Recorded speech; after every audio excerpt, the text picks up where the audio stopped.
Luar biasa ya, puji Tuhan hari ini kita kembali ibadah melalui YouTube channel kita Kak Ivo. Tapi adik-adik, sebelum mulai ibadah kita, ada baiknya kita bersatu di dalam doa. Kita lipat tangannya, tundukkan kepalanya, dan kita berdoa. Tuhan Yesus yang baik, terima kasih Tuhan. Pada pagi hari ini Tuhan masih menyertai kami. Tuhan membangunkan kami untuk kami boleh beribadah pada pagi hari ini. Tuhan Yesus berkati juga guru-guru kami yang membawakan lagu dan membawakan firman-Mu agar seturut dengan kehendak-Mu saja Bapa. Inilah doa dan permohonan kami, kiranya Tuhan Yesus yang memberkati kami. Amin. Amin. Nah, semua masih suka cita kan di rumah? Pastinya suka cita ya Kak Ivo. Untuk memuji Tuhan, hari ini kita bernyanyi. Hari ini hari yang telah dijadikan Tuhan. Semuanya berdiri dan bertepuk tangan ya.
Kalista udah ngerjakan PR, terus jawabannya udah, padahal belum dikerjain Kak Ivo.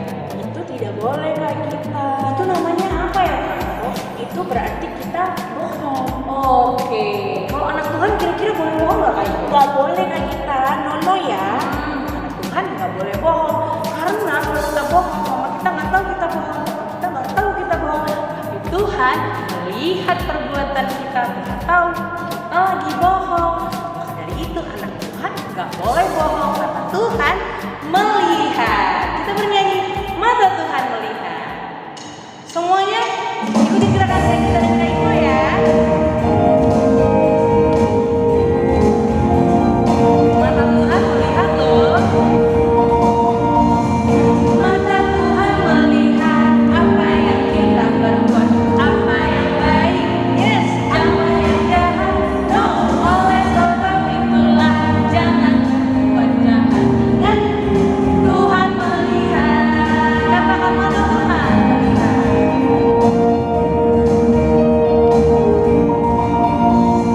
Mata Tuhan melihat apa yang kita berbuat, apa yang baik, yes, apa yang jahat, no. Oleh sebab itulah jangan berbuat jahat. Ingat, Tuhan melihat.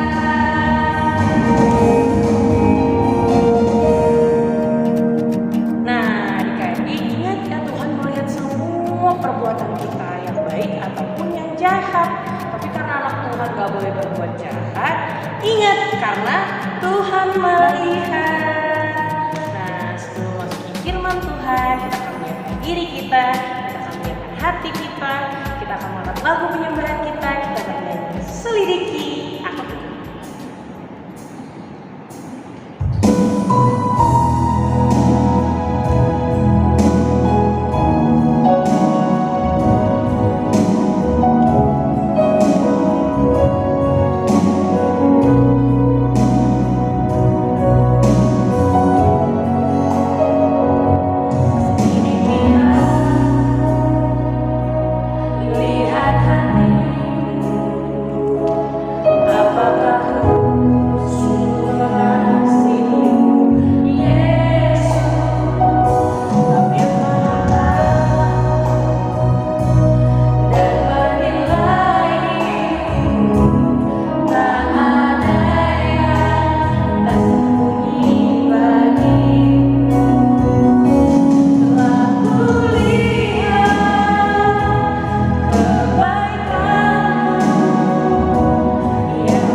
Shalom, selamat pagi kakak-kakak, abang-abang, adik-adik, anak sekolah minggu, Rukun Setiabudi, berjuah-juah membantah Krina.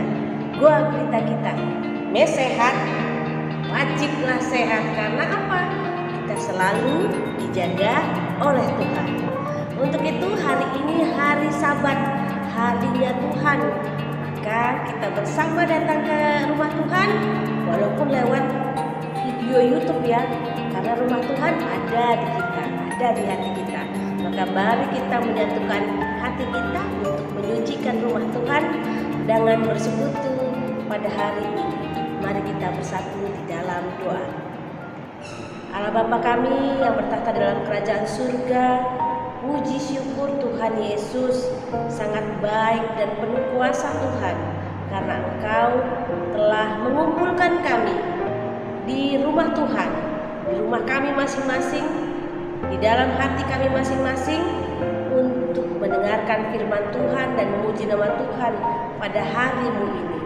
Bapa, dalam semua keadaan kami, baik sehat, baik sakit, kami tahu Tuhan selalu menjaga kami.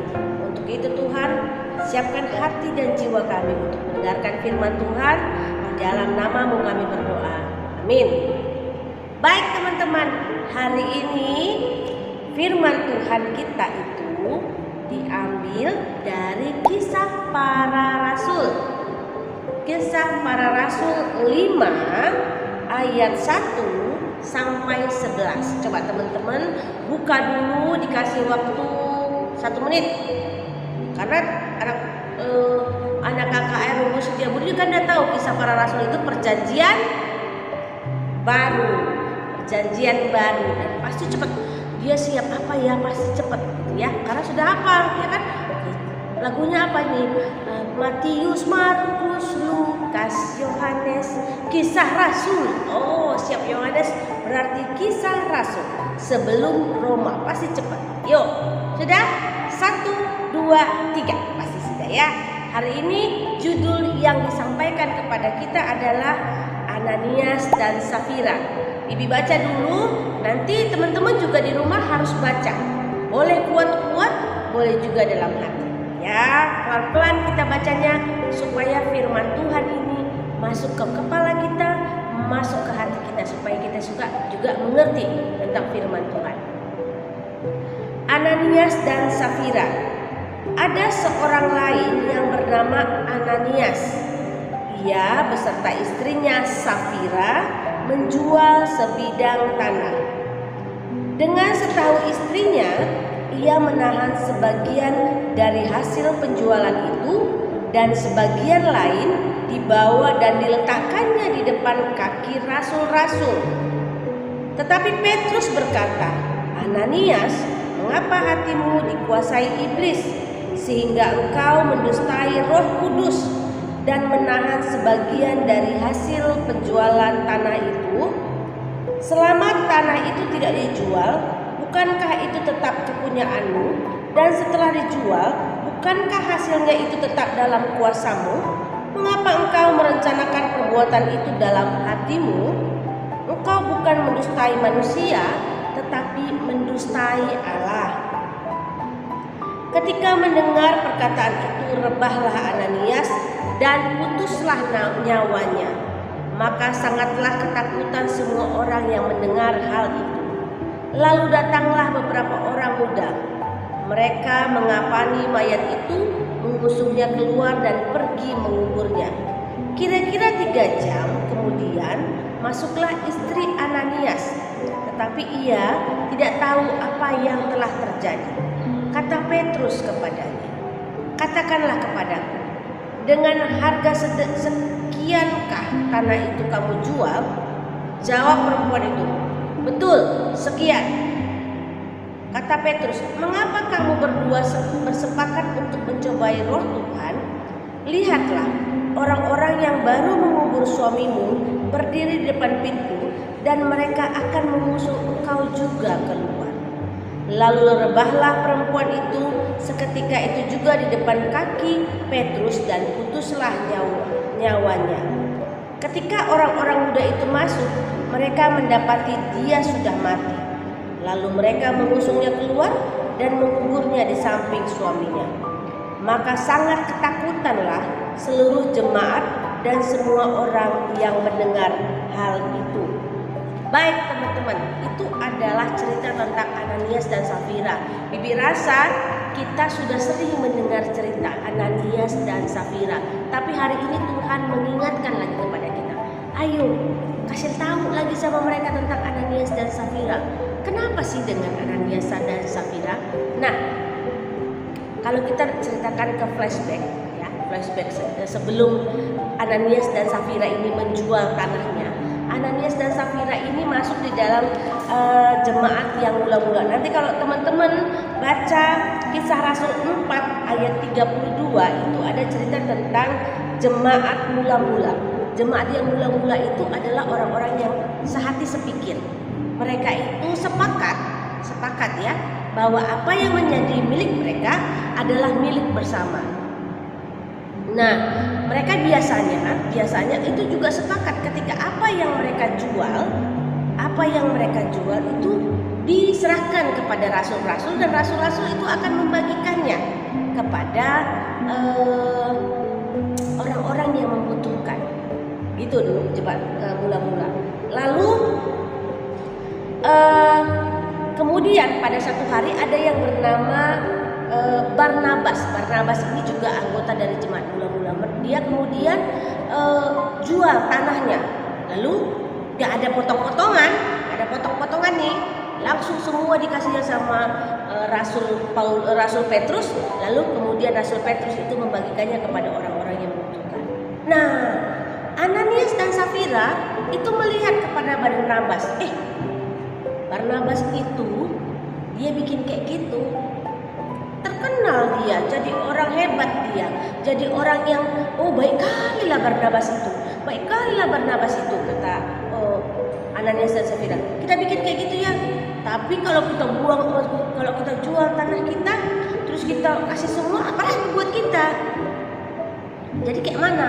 Kita bilang aja, kita jual, terus kita bilang ini loh semuanya, gitu.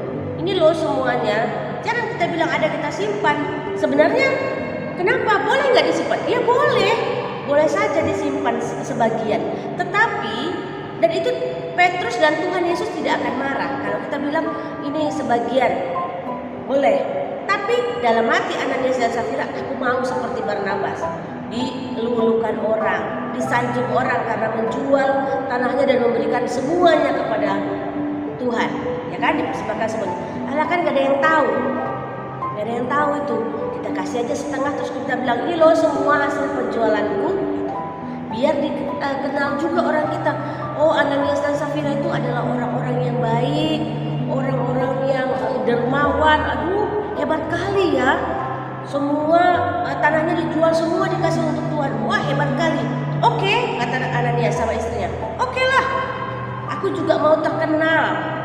Aku juga, tapi nggak mau jualan miskin. Karena udah habis semua harta kita kasih untuk orang-orang yang membutuhkan. Nah, itulah kata sepakat antara Ananias dan Safira. Lalu dijuallah tanah itu. Lalu kemudian dibagi dua sama Ananias. Setengah ditaruhnya di rumah, setengah dibawanya ke Petrus. Petrus, Rasul, ini hasil penjualan tanahku semua. Betul itu kata Petrus. Betul. Oh, kata Petrus. Bohong kau ya. Bohong katanya. Kenapa engkau membohongi aku? Sebenarnya yang membohongi bukan aku, tetapi yang membohongi itu Tuhan. Lalu ketika Petrus berkata begitu, rebahlah Ananias dan meninggallah Ananias. Kenapa? Karena dia berbohong kepada Tuhan. Jadi bukan kepada manusia ya, kepada Tuhan. Udah diangkatlah, dikuburlah dia si Ananias. Nggak lama kemudian 3 jam kemudian datang si Safira. Terus kayak mana Petrus? Rasul udah dapat kan hasilnya? Udah kami dipersembahkan suamiku kan? Udah, kata Petrus. Itu rupanya semuanya hasilnya Safira. Iyalah, itulah semuanya. Betul. lihatlah Safira, orang-orang yang mengubur suamimu barusan datang.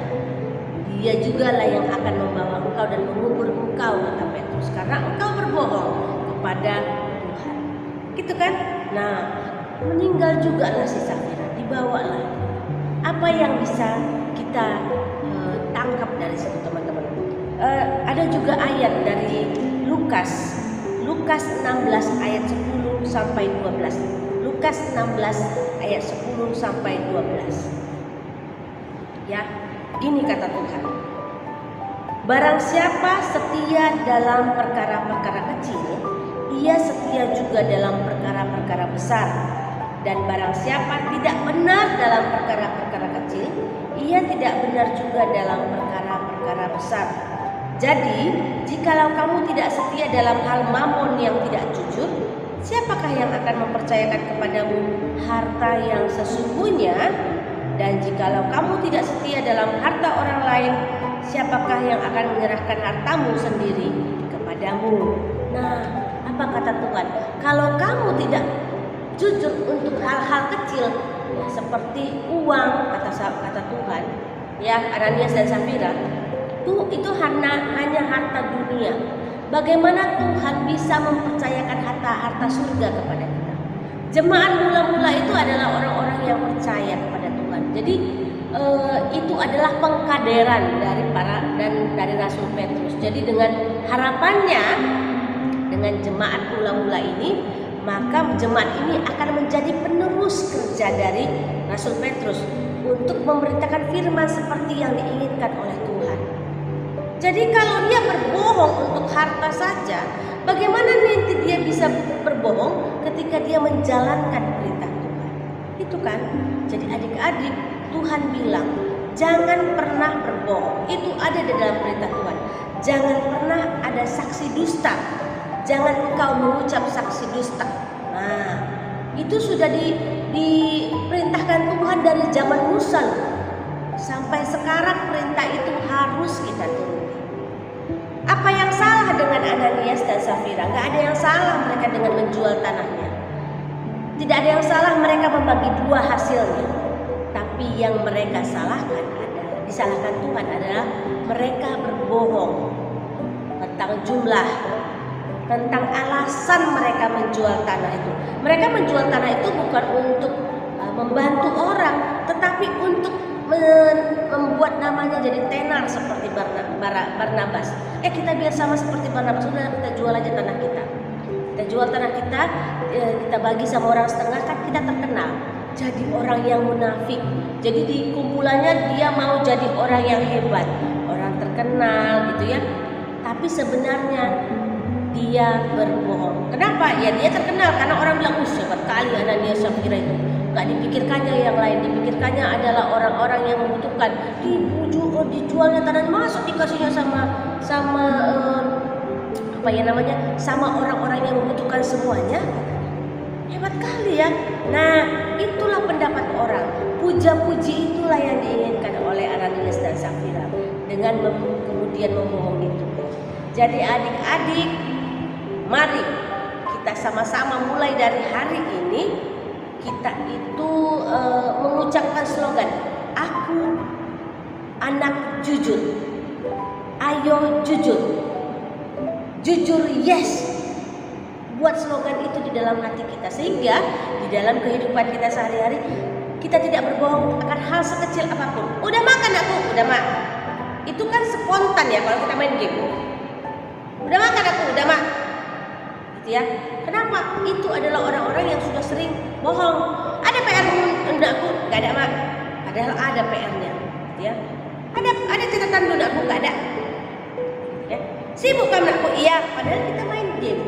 Gitu ya. Nah, boleh main game. Gak ada dibilang Tuhan gak boleh main game. Boleh loh. Dibilang mama kita pun boleh loh. Gitu. Tetapi jangan sampai main game itu mengganggu sekolah kita, mengganggu aktivitas kita, mengganggu rasa persaudaraan kita di keluarga, bahkan mengganggu keimanan kita sehingga kita berbohong supaya game kita ini bisa kita mainkan sampai siap dan terus-terusan kita bohong. Udah makan aku? Udah. Ada PR aku? Enggak. Padahal ada. Nah, itu nakku. Jadi hal sekecil-kecil apapun, jangan sampai kita menjadi Ananias dan Safira. Mungkin itu firman Tuhan hari ini. Ayo kita jujur. Anak Tuhan itu harus jujur. Jujur? Yes. Ya, mari kita bersatu di dalam doa. Allah Bapa, terima kasih untuk firman Tuhan yang luar biasa hari ini. Tuhan mengingatkan kami semua untuk jujur, baik dalam kehidupan kami sehari-hari, baik juga dengan bersekutu dengan Tuhan. Ingatkan kami Tuhan untuk jujur, misalnya di dalam kebaktian ini Bapa. Kami tidak main game sambil mendengarkan firman Tuhan, tapi kami fokus untuk mendengarkan firman. Ubah kami menjadi orang-orang yang semakin jujur, menjadi anak-anak yang Tuhan sayangi. Terima kasih Tuhan Yesus. Amin. Nah adik-adik, udah pada dengarkan apa yang disampaikan sama bibi kita tadi. Intinya kita jangan sama seperti Ananias dan Safira yang suka bohong. Karena apapun yang kita lakukan di bumi ini, Tuhan kita lihat dan Tuhan kita dengar. Untuk merespon firman kita pada pagi hari ini, kita akan bernyanyi Saya Senang Jadi Anak-anak Tuhan.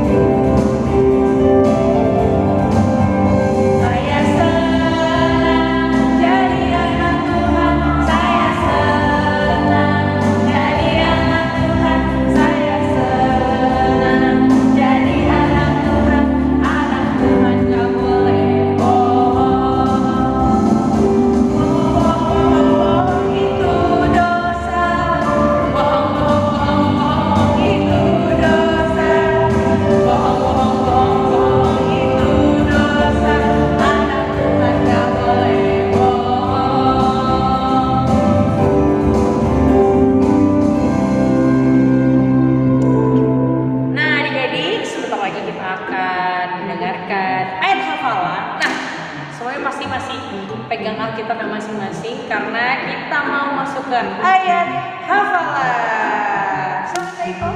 Nah, ayat hafalan kita diambil dari Lukas 16 ayat 10a. Setia dalam perkara kecil nasihat. Barang siapa setia dalam perkara-perkara kecil, ia setia juga dalam perkara-perkara besar. Nah, saatnya kita mendengarkan momo. Hari ini momo kita yang pertama, kita akan mendoakan teman kita Timo yang sedang dalam keadaan sakit bersama keluarganya.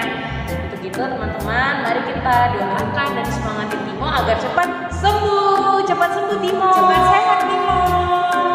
Yang kedua, momo kita adalah untuk saat teduh. Semuanya jangan lupa saat teduh kita seminggu 3 kali, hari Senin, Rabu, dan Jumat. Live di mana Kak Ivo? Live di IG-nya KKR Setia Budi. Di sini.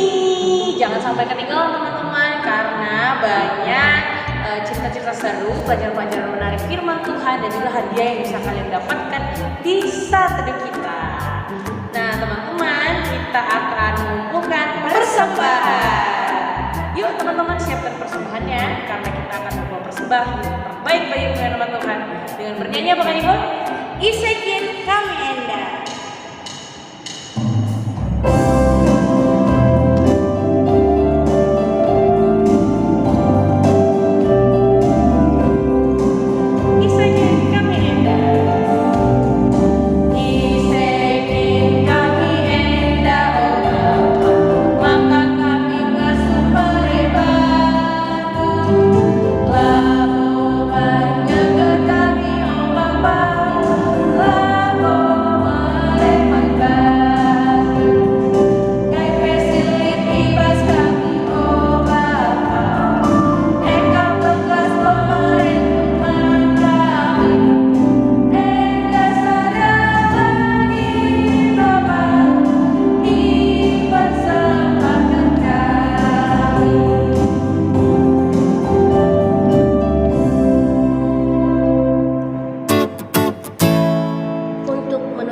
Kita, mari kita bersatu di dalam doa. Terima kasih Tuhan Yesus untuk suara dan firman yang telah kami dengarkan hari ini. Terima kasih suara yang kau berikan kepada kami untuk memuji nama Tuhan. Dan terima kasih untuk firman yang kau berikan kepada kami. Ajari kami tetap untuk menjadi anak yang jujur, baik kepada diri kami, kepada orang tua kami, teman-teman kami, dan juga kepada Tuhan. Terima kasih Tuhan Yesus. Sebentar lagi kami akan menutup kebaktian ini dengan penuh sukacita, tapi kami berdoa juga untuk adik-adik kami yang berada di rumah, yang masih ada yang tidak sekolah, belum ke sekolah, dan ada juga yang sudah ke sekolah. Tuhan, untuk adik-adik kami yang masih bersekolah dari rumah, kami tahu ada kebosanan yang luar biasa kepada mereka, tapi kami percaya Tuhan tetap memberikan kesabaran dan kesetiaan kepada adik-adik kami untuk tetap semangat belajar di rumah. Dan juga untuk adik-adik kami yang sudah mulai belajar di sekolah Bapak, tetap Tuhan jagai mereka Bapak dalam interaksi dengan guru dan teman-teman. Kadang-kadang adik-adik kami ini mungkin lupa untuk menggunakan maskernya, tapi Tuhan Engkau selalu mengingatkan mereka untuk tetap menjaga prokes, sehingga adik-adik kami ini walaupun belajar di sekolah tetap sehat. Tuhan Yesus, kami berdoa untuk sahabat kami, teman kami Timo, dan juga keluarga yang sedang sakit. Tuhan, Engkau yang angkatkan penyakit Timo Tuhan, sehingga Timo bisa beraktivitas, bisa belajar lagi dengan baik karena sudah sembuh. Jagai mereka Tuhan, berkati obat-obat yang mereka makan. Berkati juga Tuhan adik-adik kami yang sedang ujian atau bahkan yang sudah terima rapor. Tuhan yang ajari mereka selalu untuk tetap jujur kepada diri mereka, untuk tetap belajar sekuat-kuatnya, sebaik-baiknya, untuk menjadi anak-anak Tuhan yang pintar-pintar, yang dibanggakan oleh keluarga, dibanggakan oleh gereja, dan juga dibanggakan oleh Tuhan. Terima kasih Tuhan Yesus. Berkati juga orang tua kami satu persatu. Engkau yang berikan mereka kesehatan dan juga rezeki Bapa, dan juga kebijaksanaan untuk bisa mendidik dan mengajari adik-adik semua dengan baik. Berkati juga pelayanan guru-guru sekolah minggu Bapak. Dalam masa COVID-19 ini kadang-kadang ada kebosanan dari kakak-kakak ini untuk melayani, tapi kami tahu Tuhan akan memberikan pecut kepada kakak-kakak kami ini untuk tetap setia melayani Tuhan. Tuhan tetap ajari kakak-kakak ini untuk tetap rendah hati dan mau melayani Tuhan di dalam kehidupan mereka. Terima kasih Tuhan, ampunkanlah dosa dan kesalahan kami, sengaja maupun tidak sengaja. Dan juga Tuhan yang berkati kolekte yang telah kami persembahkan tadi Bapak, biarlah kolekte ini dapat menjadi alat bagi kemuliaan nama Tuhan, semakin banyak orang yang percaya di bumi ini. Terima kasih Bapak, di dalam nama-Mu kami berdoa. Siu putih alu pertoton Tuhan, ninta dage ras-ras. O Bapa kami sini surga, gelarmu badiamin, relamin kidrajanmu, selamin pratendu basadeda bagi di surga. Berikan man kami akan cukup lepas mari enda. Alamin salah kami, bagi nilai kami salah kalah pak kami. Olamin kami membakar kuas percobaan, tapi ulangilah kami hidup silat nari. Sebab kamkap sebagai kerajaan, ras kuasa, ras kemuliaan, sindekat-dekatna. Amin. Bapa terima kasih.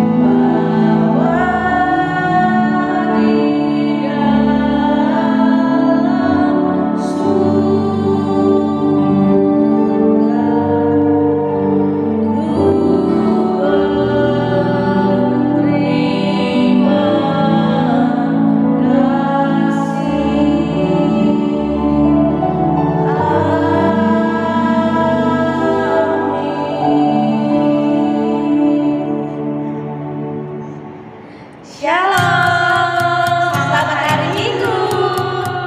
Tuhan Yesus memberkati.